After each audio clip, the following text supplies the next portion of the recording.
Hello, my name is Josh Atkinson, and you've once again stumbled upon my portrait painting YouTube channel. Before I start the video, I'm going to ask everybody to please hit like and subscribe so that the algorithm knows to share me with more unsuspecting viewers. Anyway, today's video is about how I made this painting. This is my second painting of Cloris Leachman. This was my first. It's my first video that hit over 1,000. It's like a 1,006. Nothing makes Gen Z go crazy quite like Cloris Leachman. So anyway, I'm going to talk about how I made this video, some stylistic developments and experiments, and so let's watch the time lapse. So here is our source image, and now the time lapse. And yes, I meant to say how I made this painting, not how I made this video.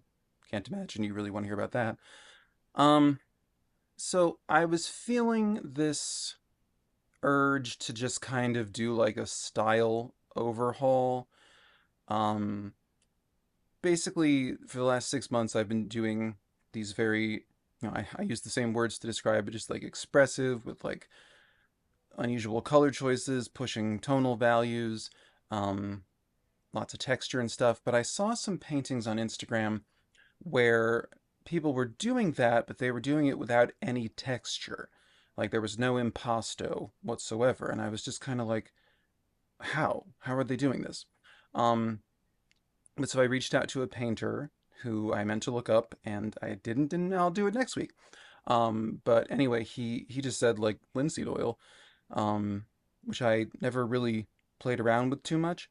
But so, but yeah. So for this painting, I wanted to do kind of the same system of just getting the features in the correct places, proportions correct, all that.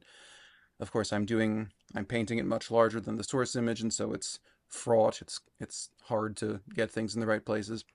Um, and then once I had that correct, then I do my adding crazy colors, and you can see I'm already, I can't resist it. I've already got green shadows and blue wrinkles and, rosy, um, I don't know, discolorations of some sort all over her face. Uh, it helps when you can't remember, I think I learned that from watching Helen Van Wyck videos when I was a kid. That just kind of like the more color you throw at a painting early on, an oil painting anyway, like it kind of benefits later. I do find that to be true.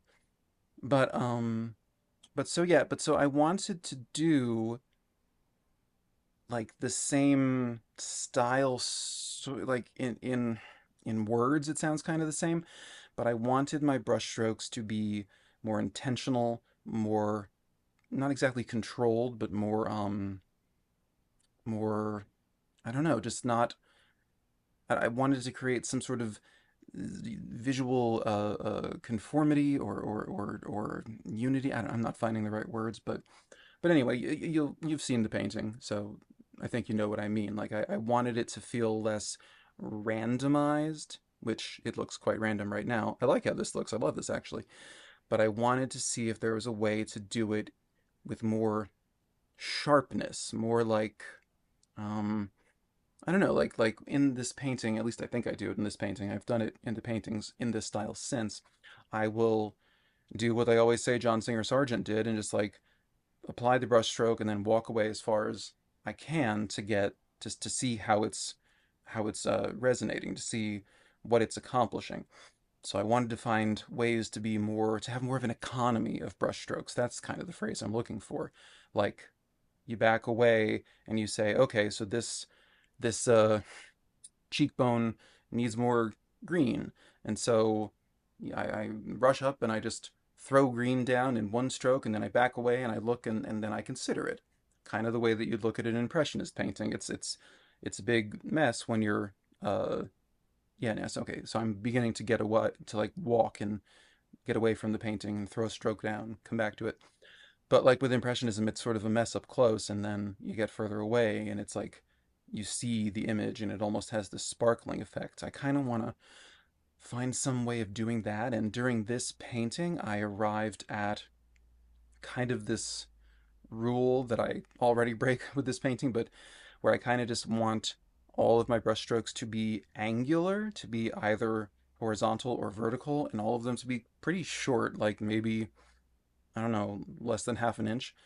So, so yeah, it's it creates an interesting effect by the end, but I have to be able to walk away to see what these big blunt brush strokes are accomplishing in a sort of like assimilating way. Because when you're up close, it doesn't quite work. With this painting, I kind of like I let the hair and the clothes and the lower half of the face have this kind of choppy stroke appearance, but I think later I go in and I refine the eye nose kind of area because it just felt like having that be too well, like the rest of it, too angular. It was costing me the likeness. Since then, I've had some success with not having to go in and paint the eyes differently. But you'll see that in the coming weeks if you subscribe. Anyway, um, but so yeah, I'm throwing all kinds of crazy colors at Chloris like I did last time. We got permanent rose, and we got dioxazine purple, we got viridian green. I'm sure we got sap green too.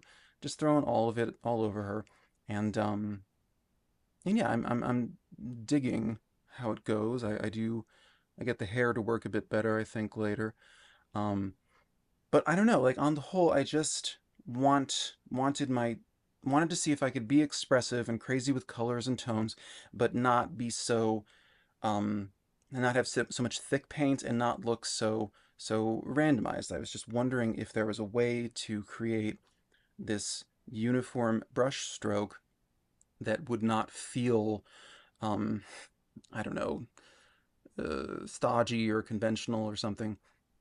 I don't know. I must be having some subconscious need for more order. So yeah, you can see I'm kind of going in and refining some places in the eyes and the eye area that just I felt like they were getting compromised too much. But so anyway, I'm not saying that I'll never paint like I did before. I'm just saying that this is something that's evolving and I'm just running with it and seeing where it goes. And I feel happy to be genuinely like experimenting. It was cool to find the style that I've been doing for the last 6 or 7 months, but I guess anything can kind of come to feel repetitive. So you got to try something new, throw a wrench at it. So anyway, this is the finished painting. It is an oil painting on an 11 by 14-inch canvas panel.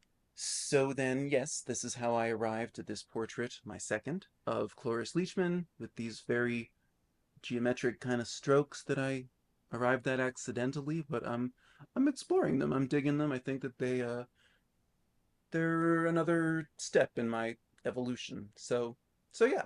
I want to say thank you for new subscribers. This week I hit 200, which is like it's not, a PewDiePie kind of number, but it's an awesome number all the same. Nice round number. I really appreciate that all of you just hit the subscribe button.